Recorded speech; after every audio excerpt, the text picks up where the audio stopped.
Waalaikumsalam. Assalamualaikum warahmatullahi wabarakatuh. Waalaikumsalam warahmatullahi wabarakatuh. Selamat pagi semuanya. Pagi, Bu. Seperti biasa, yang merasa dirinya laki-laki coba berdiri semua.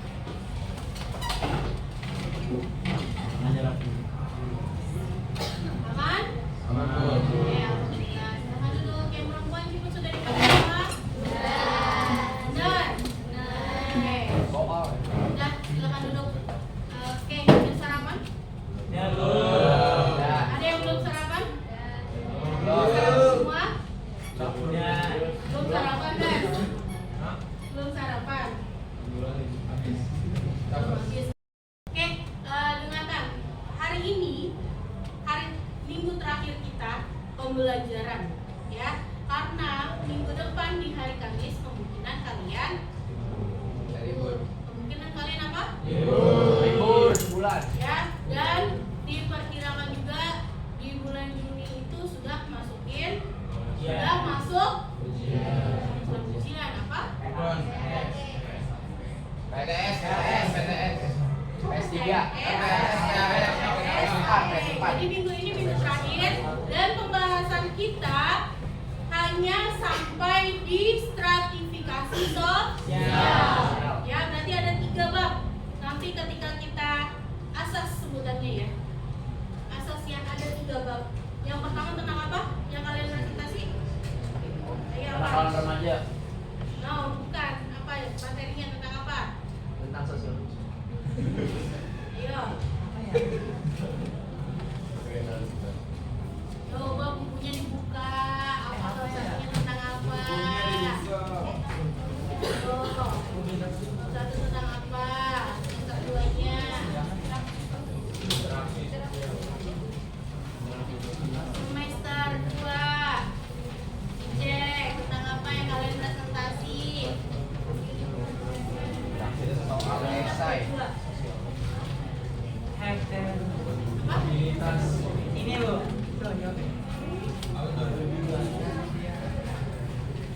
Heterogenitas sosial. Itu semester 1.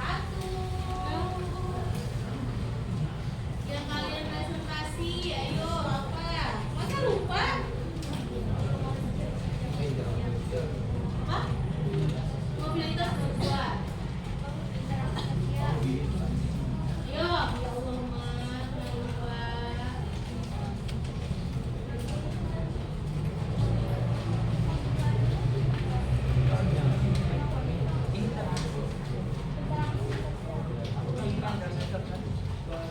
Ada siapa komunitas?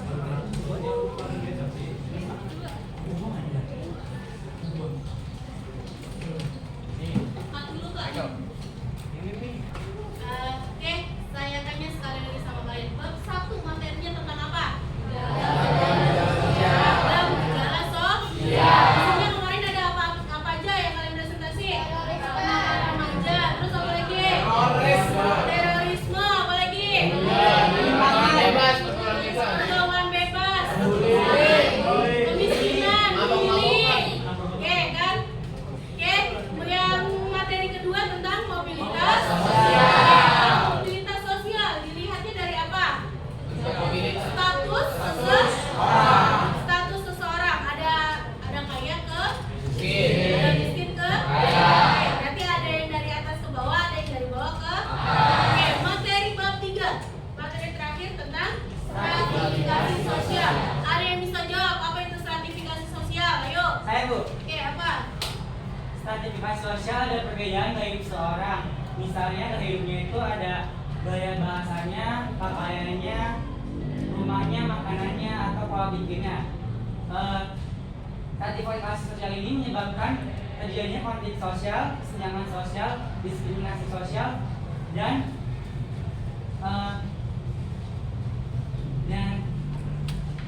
kecemburuan sosial Bu. Contohnya dari saya itu misalnya ada satu pemilik atau pengusaha, dia memiliki grup pabrik. Pengusaha ini gaya hidupnya tuh lebih enak, kayak misalnya rumahnya mewah, makanannya enak, sedangkan grup pabrik ini tuh kayak hidupnya sederhana. Nah, karena adanya menyebabkan kesenjangan sosial dan kesenjangan sosial yang menyebabkan mogok kerja. Oke, terima kasih Michael, tepuk tangan buat Michael. Oke, kalau bahasa anak zaman sekarang itu yang disebutnya dengan kasta, benar nggak sih? Kasta ya, berarti ada yang merasa dirinya tuh paling tinggi, paling di atas. Ada yang menengah dan ada yang paling bawah. Yang paling bawah bisa dikatakan dengan rakyat jelata. Bukan etos.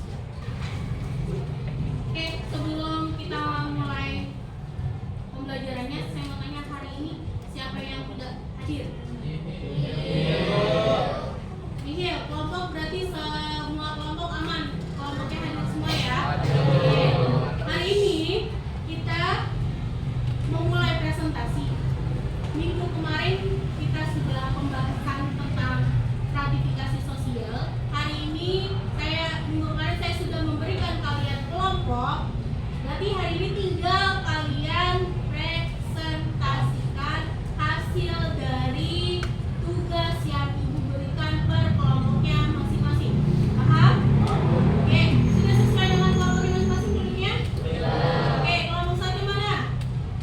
Kelompok 2, kelompok 3, kelompok 4, 5, 6. Oke, aman, sudah siap semua kita mulai presentasi? Kurang kencang.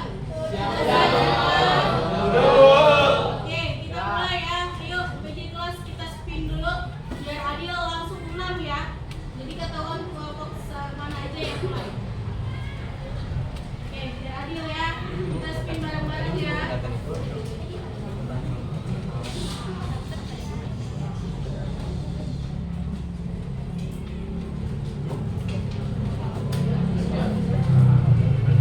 Kelompok 1 maju pertama sama aja ya.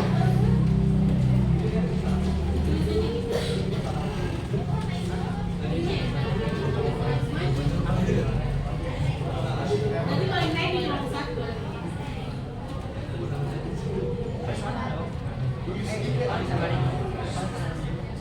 Kelompok 6 maju kedua ya.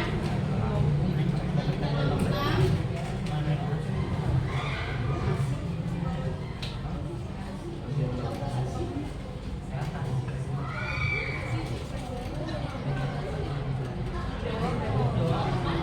Kelompok 5 ya.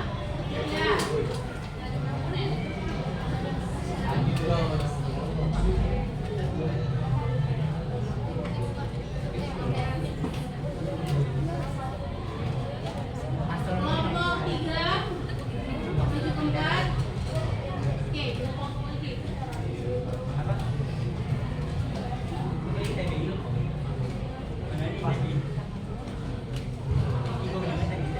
Kelompok 4 maju kelima, terakhir kelompok 2. Oke, sekarang tolong simak dan tolong dengar baik-baik temannya yang presentasi.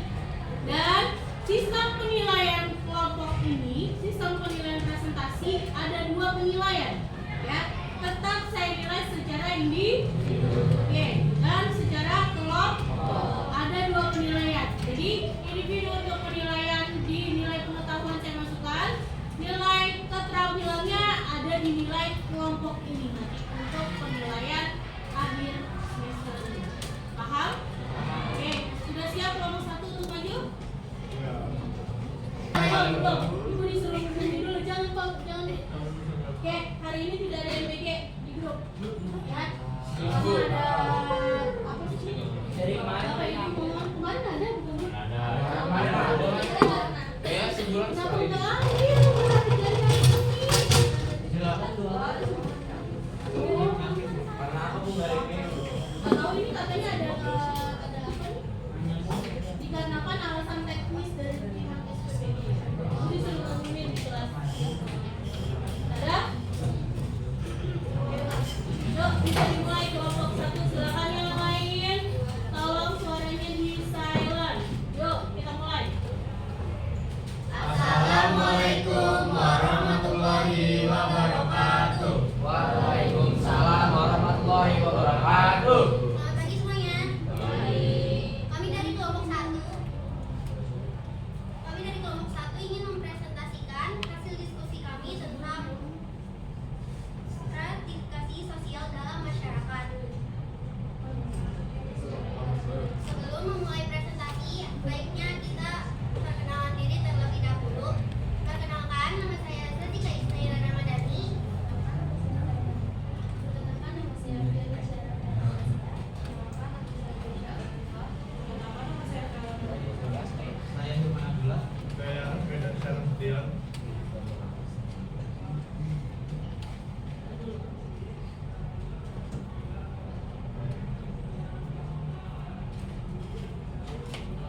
ada lapisan yang disebut cikal bakal.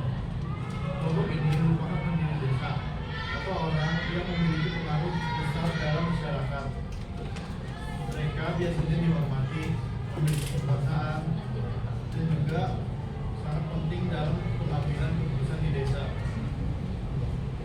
Karena kedudukannya, kelompok ini memiliki kehidupan yang lebih baik dibanding dengan bagian lainnya.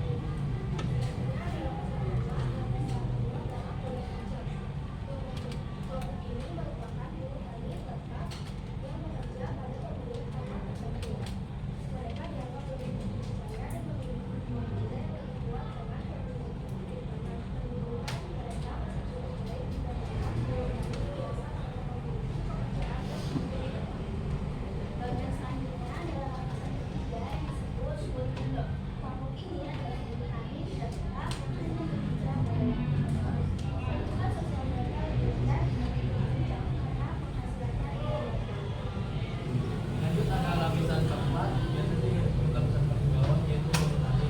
Kelompok ini itu merupakan pekerja yang membantu mengolah sawah atau ladang milik orang lain. Mereka memiliki status sosial paling rendah karena tidak memiliki tanah sendiri dan penghasilannya juga terbatas. Walaupun demikian, di kelompok petani itu biasanya paling banyak dalam masyarakat petani.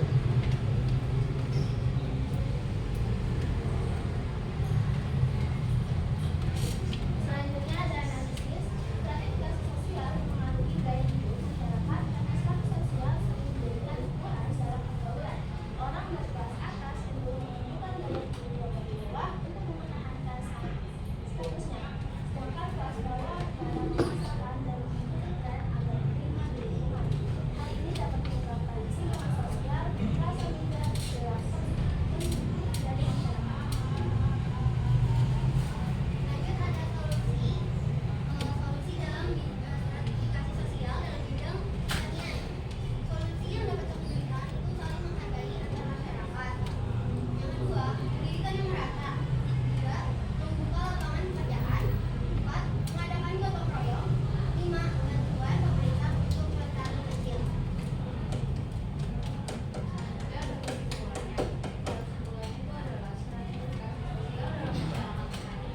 Menunjukkan adanya perbedaan kehidupan sosial berdasarkan kepemilikan tanah dan pekerjaan sehingga mempengaruhi kehidupan. Baik, nanti ada refleksi di mana melalui materi ini kami belajar bahwa setiap masyarakat harus saling menghargai agar terciptanya kehidupan yang damai dan harmonis walaupun memiliki perbedaan status sosial.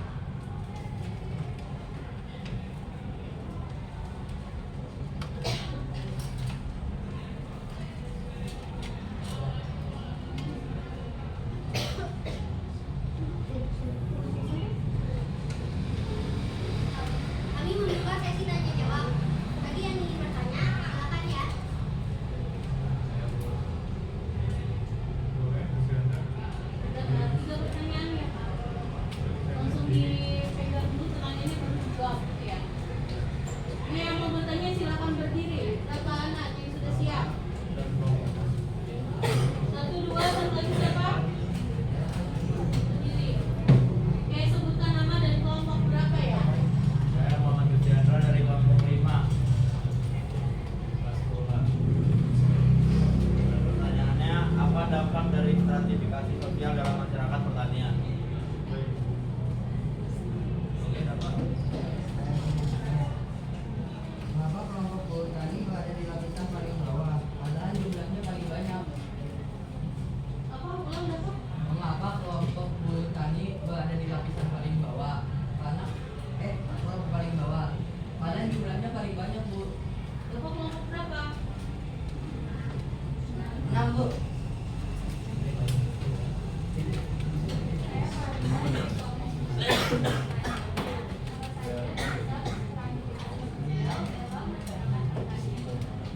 Terima kasih semuanya atas pertanyaannya. Nah, speak dulu Pak. Siap.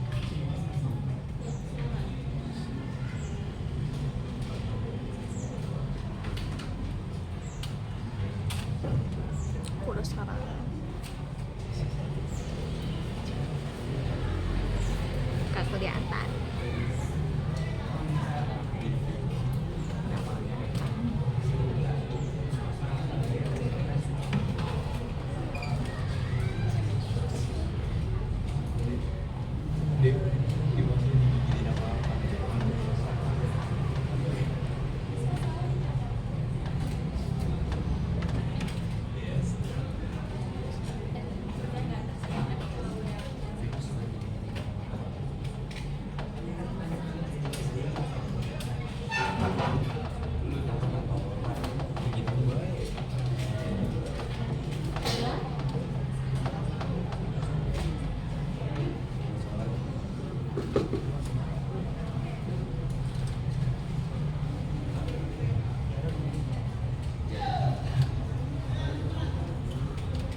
keadilan seperti pada masa perjanjian lama.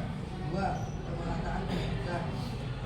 Meningkatkan pemerataan pendidikan dan memperkuat rasa persatuan serta nasionalisme masyarakat Indonesia sehingga masyarakat pribumi memiliki kesempatan yang lebih baik untuk memperkembangkan dan tidak mudah terpecah oleh politik kolonial yang membedakan kelas-kelas sosial. 3. Penegakan hukum dan hak asasi manusia.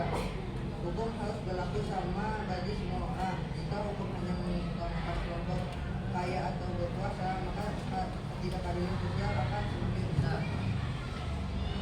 Jadi kesimpulannya adalah ratifikasi kolonial adalah rekayasa hukum Belanda untuk menjajah, bukan peraturan piramidanya. Yang pertama adalah Eropa sebagai penguasa dan demokrasi sebagai perantara, menunjukkan sebagai yang terjajah. Sistem ini kaku, rasis, dan mobilitas lewat jalur hukum. Sistem ini tidak pernah direformasi, tapi dihancurkan oleh pendidikan kritis, organisasi dan nasionalisme. Mereka 1945 menentukan nilai-nilai itu secara hukum.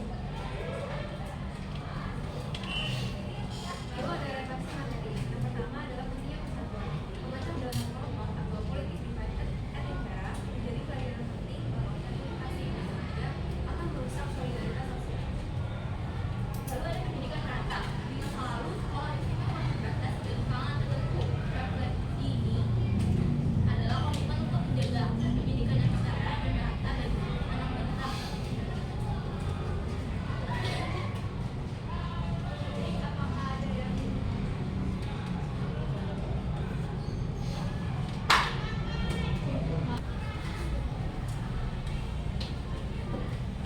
Jadi kesimpulannya adalah dari sistem gratifikasi sosial zaman itu adalah adanya pengelompokan masyarakat yang didasarkan pada ras dan diskriminasi hukum yang menempatkan bangsa menjadi yang tertinggi, kolonial, dan dilindungi di lapisan paling bawah. redaksi materinya? Yang pertama adalah fungsinya persatuan.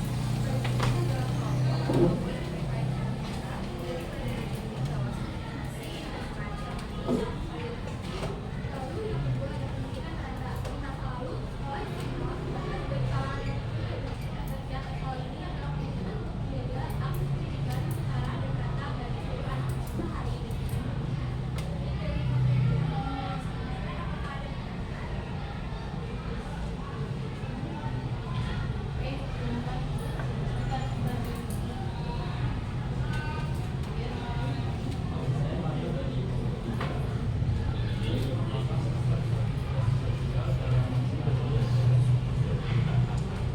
Oh, Mario ulang. Suaranya keras sedikit.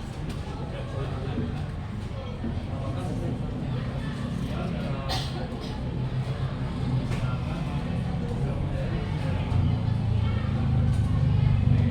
sudah. Selanjutnya.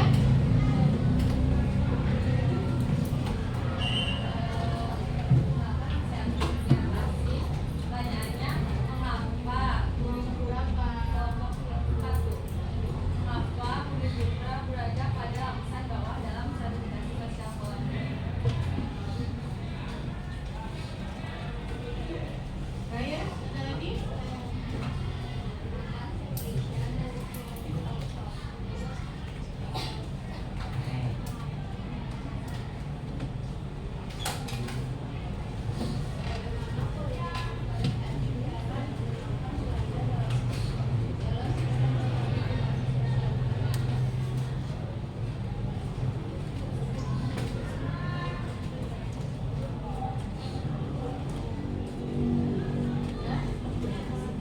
Ulangan diskusi.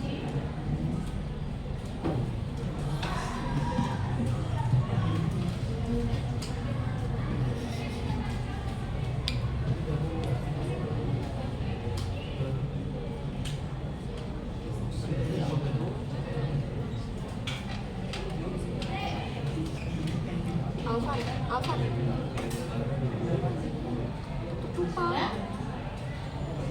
Oke. Izin menjawab pertanyaan dari Mario. Kenapa sistem stratifikasi sosial di masyarakat muda itu masih ada pada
zaman dulu di Indonesia itu emang udah ada pajak, cuman pajak ini tuh bentuknya dibedakan, bukan secara uang, tapi melalui tenaga para pribumi. Jadi para pribumi dipaksa berjalodi sebagai bentuk pajak untuk ke kelas atas. Misalnya kayak hasil buminya atau berjalodi atau upeti itu merupakan pajak yang digunakan pada zaman kolonial tersebut. Terus ada contoh pajak di Kerajaan Nusantara, itu ada pajak tanah asli, itu pungutan dari tanah yang dipunya pribumi ini dikasih ke yang di atas tuh, kelas atas, itu termasuk pajak. Kan tadi kalian bilang itu kan kelas bawah nggak bisa naik ke kelas atas, berarti dengan adanya pajak kelas bawah bisa naik ke kelas atas gitu? Enggak, Mbak, dia tetap di kelas bawah. Jadi semua harta yang dipunya oleh pribumi itu dikasih ke kelas atas, itu bisa sebagai pajak karena kelas atas ini memungut secara paksa. Sedangkan tadi kalian bilang kelas bawah pajaknya bisa naik ke kelas atas gitu. Maksudnya itu apa? Cuma jadi naik. Iya. Bukan berdiri.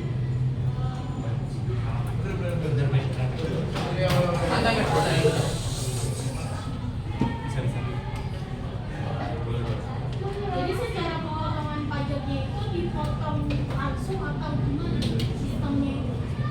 Maksudnya itu ada dari namanya bahasa.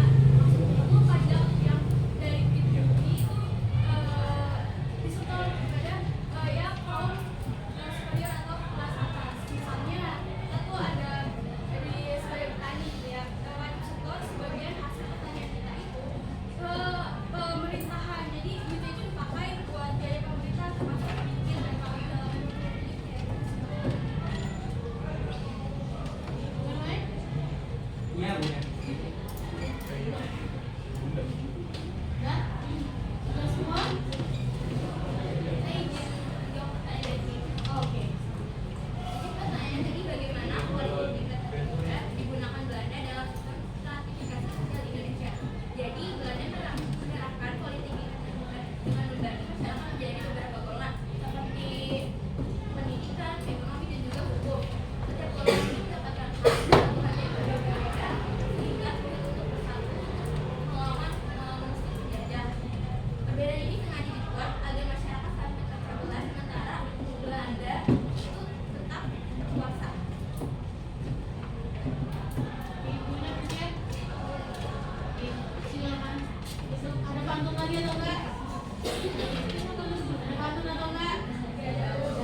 sedangkan golongan bawah harus bekerja keras untuk mendukung kehidupan mereka.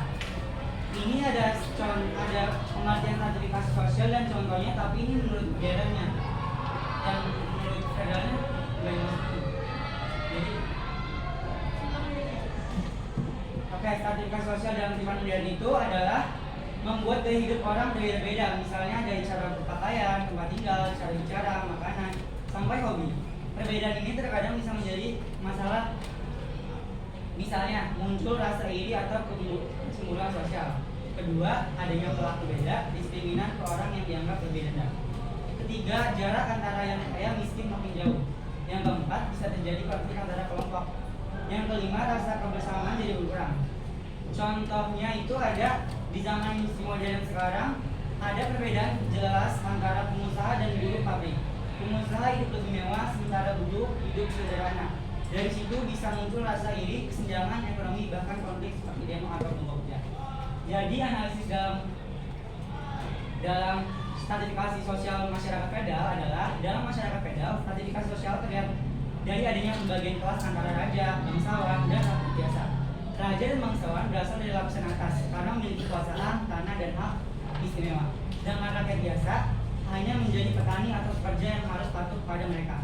Contohnya, pada masa kerajaan, bangsawan tinggal di istana dengan kehidupan mewah, sementara rakyat hidup sederhana dan harus membayar pajak atau upeti. Keadaan ini menyebabkan kesenjangan sosial, rasa tidak adil, dan sulit rakyat bisa untuk naik status sosial menjadi bangsawan. Selanjutnya, setelah diskusi cara mengurangi masalah stratifikasi sosial di Indonesia, itu bukan cuma tugas pemerintah, tapi juga masyarakatnya. Karena perbedaan status sosial yang terlalu jauh bisa bikin kesenjangan dan rasa tidak adil. Yang pertama, pendidikan harus merata. Semua orang harus punya kesempatan sekolah yang sama, baik di kota maupun di desa. Dengan adanya pendidikan, orang bisa punya peluang hidup yang lebih baik. Yang kedua, sistem sosial yang lebih adil. Perlindungan, tidak boleh ada perlakuan yang terlalu berbeda antara kelompok atas dan bawah. Yang ketiga, perlindungan hak pekerja. Pekerja harus dihargai dan mendapat upah yang layak. Tidak boleh ada pekerja paksa. Yang keempat, kesempatan mobilitas sosial. Setiap orang harus punya peluang untuk naik status sosial melalui usaha dan prestasi. Yang kelima, kesejahteraan rakyat oleh pemerintah. Pemerintah harus menjamin kebutuhan dasar rakyat seperti pendidikan, kesehatan, dan makanan. Kesimpulannya, masyarakat dibagi menjadi beberapa tingkatan berdasarkan kekuasaan dan keturunan. Raja dan bangsawan berada di posisi paling tinggi karena memiliki kekuasaan dan tanah. Sedangkan rakyat biasa dan petani berada di bawah dan harus mengikuti aturan dari golongan atas. Dari sistem ini, kedudukan seseorang susah berubah karena biasanya ditentukan dari rakyat. Sistem feodal membuat kehidupan masyarakat lebih teratur, tetapi juga menimbulkan perbedaan sosial dan ketidakadilan antara orang kaya atau berkuasa dengan rakyat biasa. Selanjutnya ada refleksi. Setelah mempelajari sistem stratifikasi sosial dalam masyarakat feodal, kami memahami bahwa pada masa itu kehidupan seseorang sangat dipengaruhi oleh keturunan dan status sosial sedang hadir. Masyarakat dibagi menjadi beberapa lapisan seperti bangsawan, rakyat biasa, dan pekerja. Sehingga kesempatan hidup seseorang tidak selalu sama. Dari materi ini, kami belajar bahwa perbedaan status sosial dapat mempengaruhi hak, kewajiban, dan peluang seseorang. Oleh karena itu, di kehidupan sekarang penting untuk menciptakan masyarakat yang lebih adil, terbuka, dan memberikan kesempatan yang sama bagi semua orang tanpa melihat latar belakang sosial. Selanjutnya dibuka sesi tanya jawab. Adakah yang ingin bertanya? Saksi. Baru satu, ada lagi yang mau bertanya? Dua, ada lagi? Cuma dua?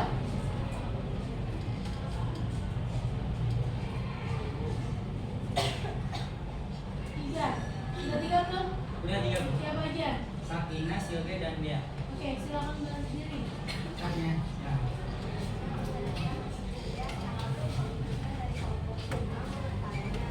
Jadi, apa sih pelajaran yang bisa kita ambil dari sistem feodal?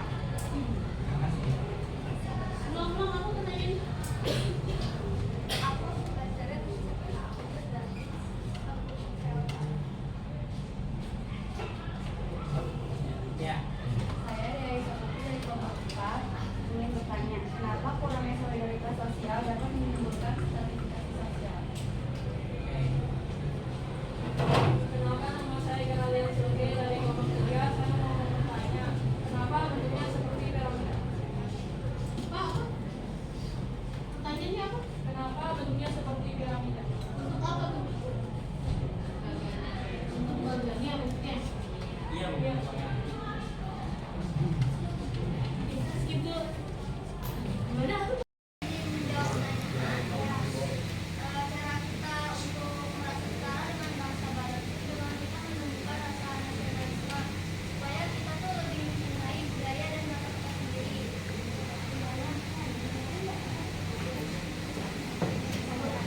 Jawab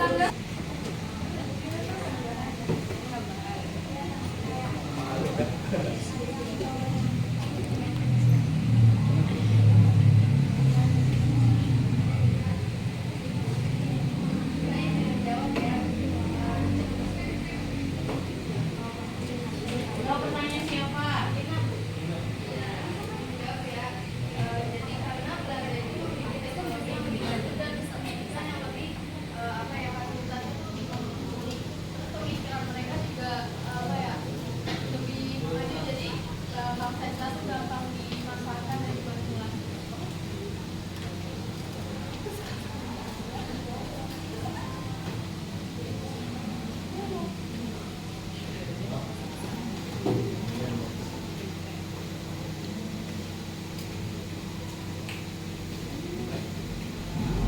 Saya boleh jawab ya.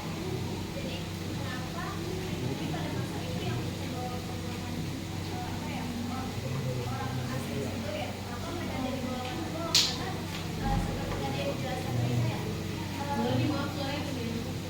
Seperti yang dijelasin Raisa tadi, Belanda itu mereka punya teknologi yang lebih canggih, mereka pendidikannya juga lebih mumpuni itu, juga dia pendidikannya lebih maju. Jadi karena saat itu Indonesia pendidikannya masih kurang, juga ada kayak kurang tahu gitu. Nah, Belanda juga ada kayak dia masih kayak masih bagus, jadi rakyat Indonesia pada saat itu cuma bisa mengandalkan orang-orang Belanda, dan hubungan itu sama orang Belanda itu jadi dimanipulasi gitu. Oke, saya mau bertanya ya. Tadi kamu bilang apa? Rakyat Indonesia kenapa? Kenapa? Bangsa Indonesia tadi kamu bilang kenapa? Pada saat itu, ulang coba jawabannya.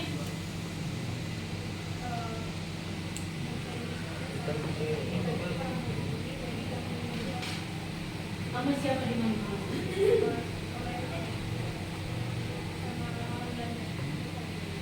Pertanyaannya apa?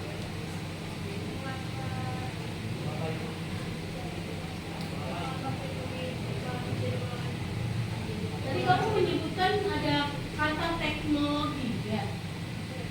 Di zaman Belanda sudah terjadi teknologi.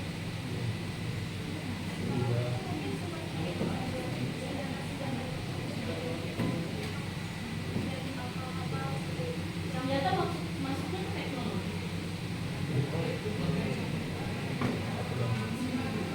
Ayo, ada yang mau menambahkan? Mungkin yang tahu kelompoknya mana nih kelompoknya? Jangan cuma menawar yang bisa menjawab.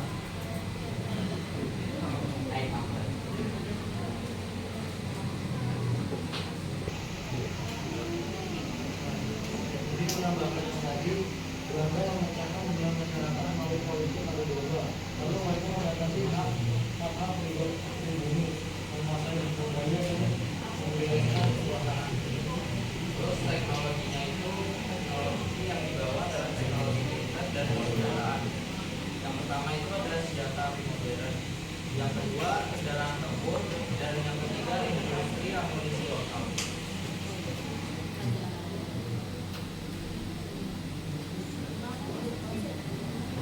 Terus ada teknologi industri dan pertanian. Yang pertama masih pengolahan gula dan komoditas. Yang kedua teknologi pertambangan dalam. Ada yang mau menambahkan? Ada? Cukup? Oke, silakan duduk. Kemudian seperti dari kelompok kami, mohon maaf bila ada salah kata atau kekurangan. Assalamualaikum warahmatullahi wabarakatuh.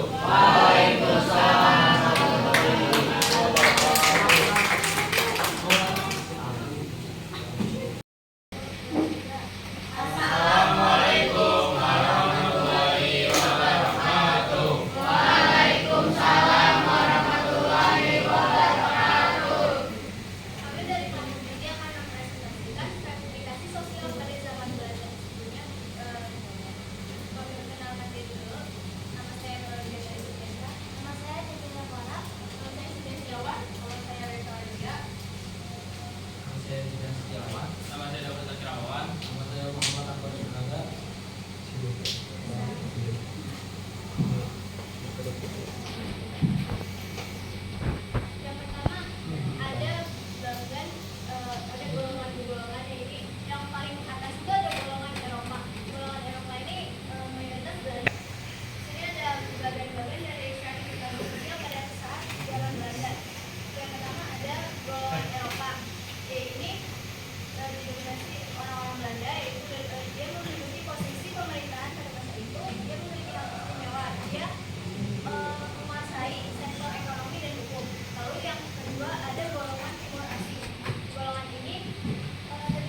pengusaha ini muncul ilmu kesenjangan sosial.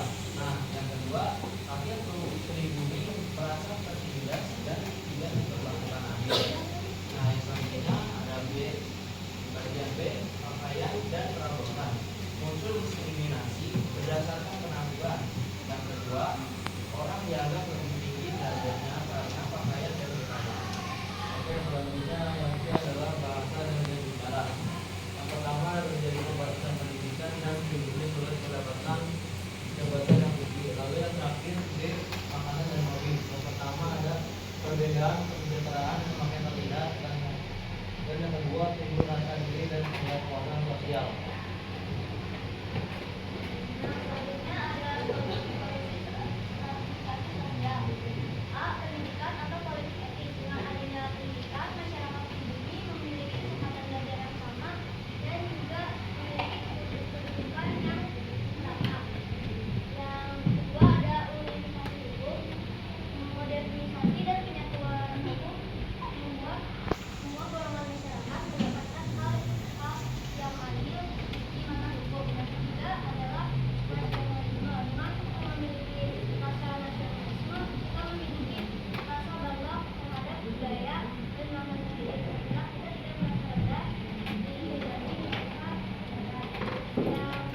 dibuat untuk mendukung perang, bukan kesejahteraan.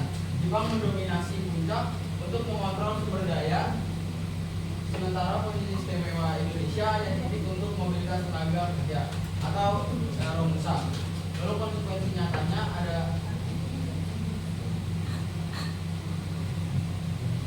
Itu ada konsekuensi nyata. Itu yang pertama ada pakaian. Indonesia memakai kain goni karena kain langka. Hanya pejabat yang berpakaian layak. Selanjutnya ada bahasa Belanda itu dilarang.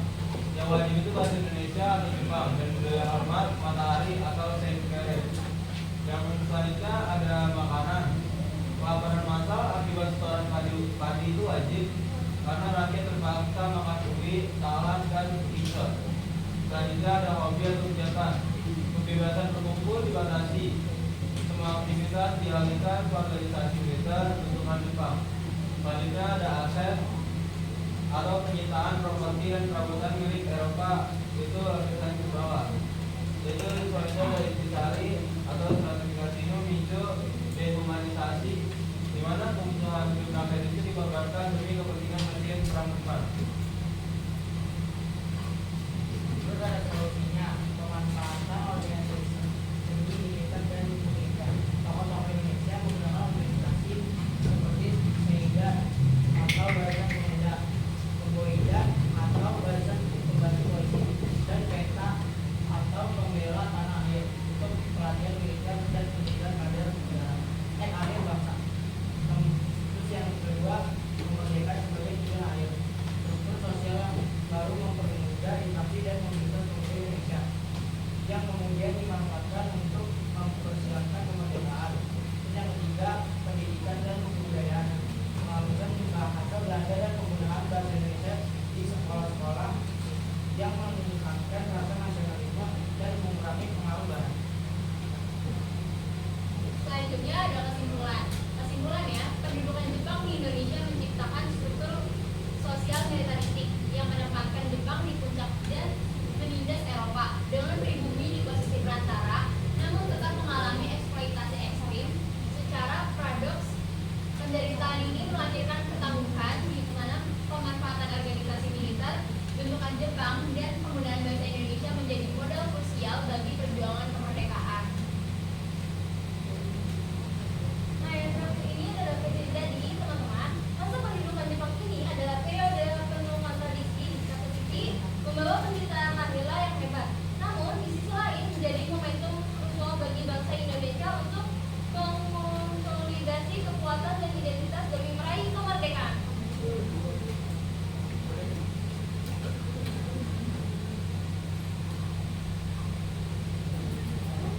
Apakah ada yang ingin bertanya? Siapa dulu? Ayo, yang mau bertanya, silakan berdiri. Baik, perkenalkan nama saya Satria Nurhaliza dari kelompok 2. Saya ingin bertanya, apa dampak dari penghapusan bahasa Belanda di dalam pendidikan dan digantikan dengan bahasa Jepang? Nanti diskusi dulu ya, Satria. Lanjut, nanti dulu nanti pertanyaan.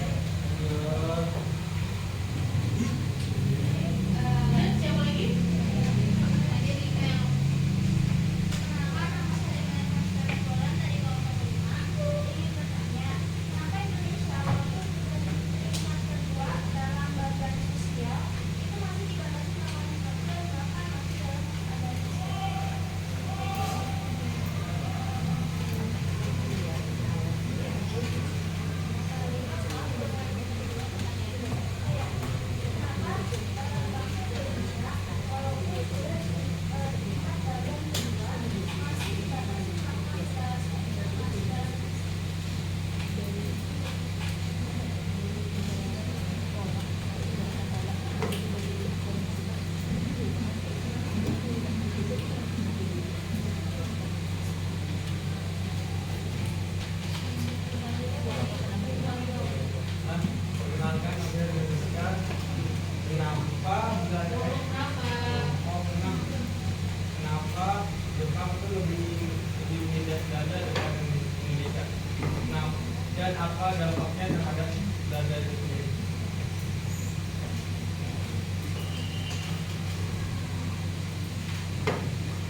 solidaritas sosial dapat menimbulkan stratifikasi sosial.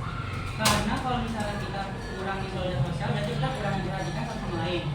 Kita jadi merasa hidup tuh jadi sendiri-sendiri gitu. Jadi tuh makanya sistem kasta tuh ada karena adanya kurangnya solidaritas sosial.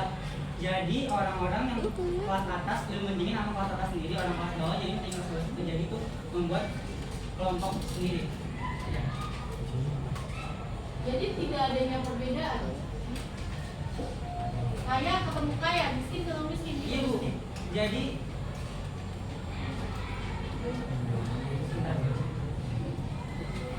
iya Bu, jadi mereka peduli sama sederajatnya masing-masing dong. Jadi itu menyebabkan kurangnya solidaritas sosial. Jadi mereka nggak mau gabung dengan kelas bawah. Oke, ada yang mau menambahkan? Oke, mana aja? Siapa dulu? Bisa dulu ya? Atau siapa dulu? Terserah. Biasanya kan kelas bawah tuh ada yang keinginan pengen jadi kayak bergabung sama kelas atas gitu kan? Iya. Nah, itu ada lagi yang penjelasannya dari situ. Kan Mike bilang kan cuma kelas bawah kan kelas bawah, kelas atas kelas atas. Tapi kan kita kelas bawah tuh pengen gabung sama kelas atas. Gitu. Coba orang dari mana? Kan tadi kan dijelasin sama Mike kayak kelas bawah tuh kan maunya bergabung sama kelas bawah doang kan, kelas atas sama kelas atas. Tapi pasti kelas bawah tuh pengen aja gitu loh bergabung sama kelas atas. Gabung Nah, makanya itu jadinya ke apa sih itu pertanyaannya? Makanya itu jadi perang solidaritas sosial karena kelas bawah nggak mau berteman sama kelas atas nggak mau berteman sama kelas bawah. Jadi karena itu terjadinya ke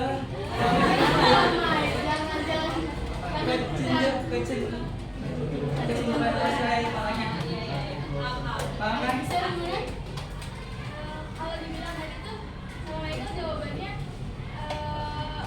mereka tuh kayak kelas bawah itu gak mau berkomunikasi sama kelas atas. Kelas atasnya nggak mau berkomunikasi sama kelas bawah karena dia merasa itu bukan kelasnya dia. Tapi Kelas kalau atasnya mau aja gitu. sebenarnya andai kan interaksi sosial itu sebenarnya intens, tapi dibatasin sama negaranya. Jadi kelas bawah itu ingin bersosialisasi ke kelas atas, begitu punya dengan kelas atas. Tapi itu dibatasi oleh negara dan ditekan dari pemerintahan kita sendiri. Itu gimana? Ulang lagi dong, maaf. Jadi kalau sebenarnya andai kan terjadinya interaksi sosial intens dari kelas atas itu dari kelas bawah itu ingin berkomunikasi dengan kelas atas, namun dibatasi oleh negara dan dikecam oleh negara itu. Ya pokoknya bukan secara kurang komunikasi atau gak sadar, tapi lebih ke dibatasi gitu. Dan bukan karena si kelas atasnya ini gak mau berkomunikasi, tapi dibatasi oleh negara. Dan itu menurut kalian bagaimana? Karena tadi kalian ada argumen kayak pembahasan dari kelas sama itu kan kurang komunikasi. Kalau sebenarnya mereka sebenarnya ingin berkomunikasi, tapi dibatasi oleh negara. Nah itu bagaimana? Bukan. Tadi Michael menyebutkannya kelas atas tidak mau ya. Iya. Tidak mau. Jadi terkesannya gini. Kalau kita kembali lagi ngebahas masalah kasta ya. Ya apalagi ini yang kita bahas masalah dengan sistem kerajaan. Benar gak? Ya kita lagi bahas masalah sistem kerajaan. Kalian pernah dengar gak sih di Indonesia lah ada yang namanya zaman kalian nih anak-anak Gen Z, ada yang namanya anak kelas atas, ada yang namanya anak kelas bawah. Pernah ada nggak kayak gitu? Ada nggak di kalian saat ini? Ada nggak di kalian saat ini saya tanya? Ada kan? Pasti ada kan?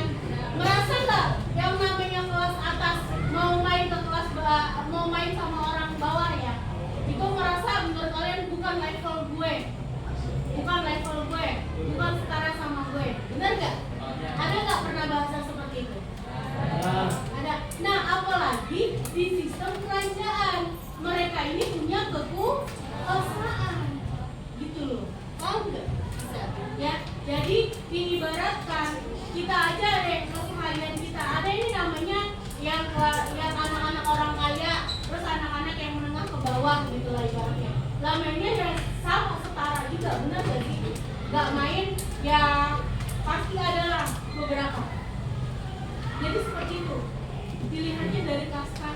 ini apalagi sistem kerajaan. Gitu loh. Paham? Bisa gimana, Pak? Oke. Oke, itu jawaban dari saya. Oke, ada yang mau menambahkan?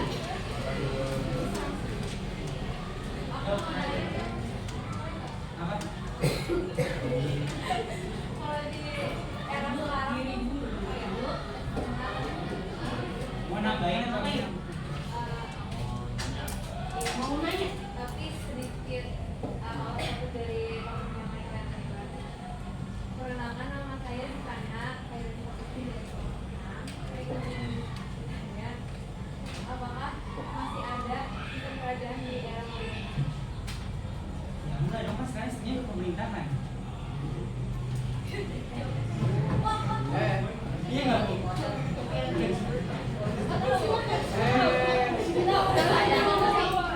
Tapi masih ada psikolog kalau nggak salah kayak kerjaan gitu dan masih beroperasi sampai sekarang. Beroperasi. Masih menggunakan sistem kerajaan. Menggunakan kerjaan gitu.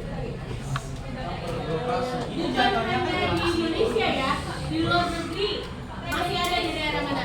Inggris. Inggris. Terus tadi katanya udah nggak ada. Maksudnya Indonesia, Bu, saya kira dia nanya Indonesia. Kalau di Inggris saya tahu.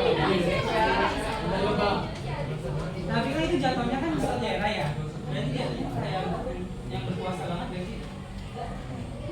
Kayak bukan kayak di negara itu kayak itu kan ketua kepala desa kalau zaman sekarang.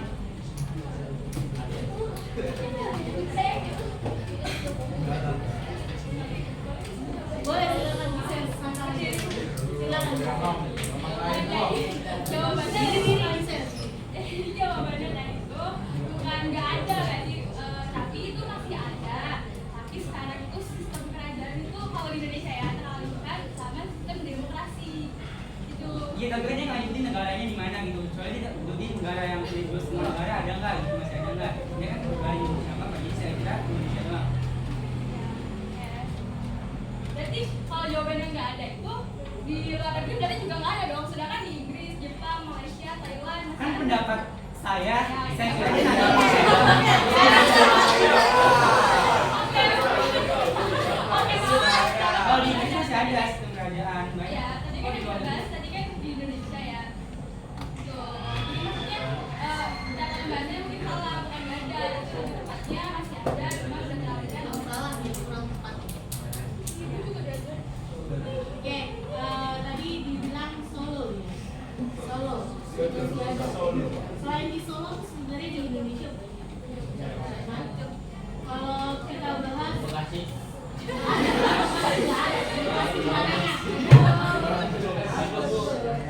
Sebenarnya di Indonesia tuh bukannya dihilangkan, masih ada, ya. Tapi sudah apa? Sudah bukan punah, kalau punah berarti hilang. Apa sudah apa? Sudah berkurang. Ada dan bahkan tadi seperti di Solo sampai di di Solo dan di Jogja pun sampai detik ini kayak adanya keraton. Keraton ada isinya apa? Kalau di keraton ada apa aja? Ya Allah.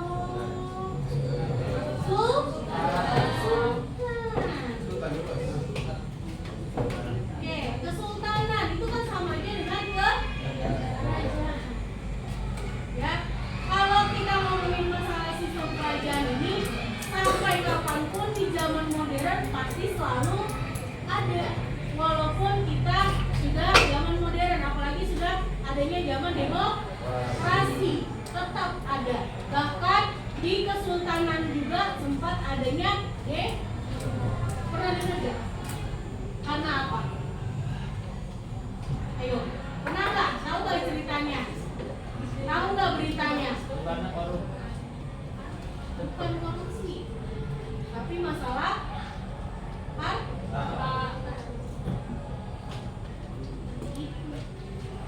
Oke, sudah. Yang lain ada yang mau lagi menambahkan materi tentang feodal ini? Gak ada? Gimana mau jawab satu lagi udah di sini. Oke, silakan dari Cynthia dulu.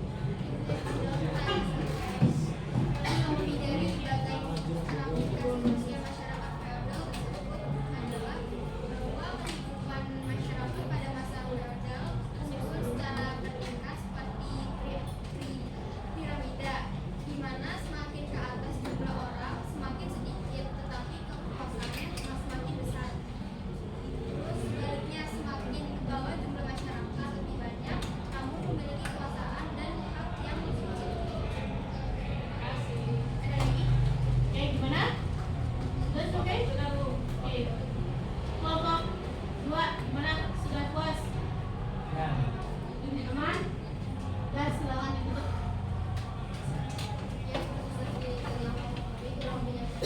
Wassalamualaikum warahmatullahi wabarakatuh. Waalaikumsalam warahmatullahi wabarakatuh.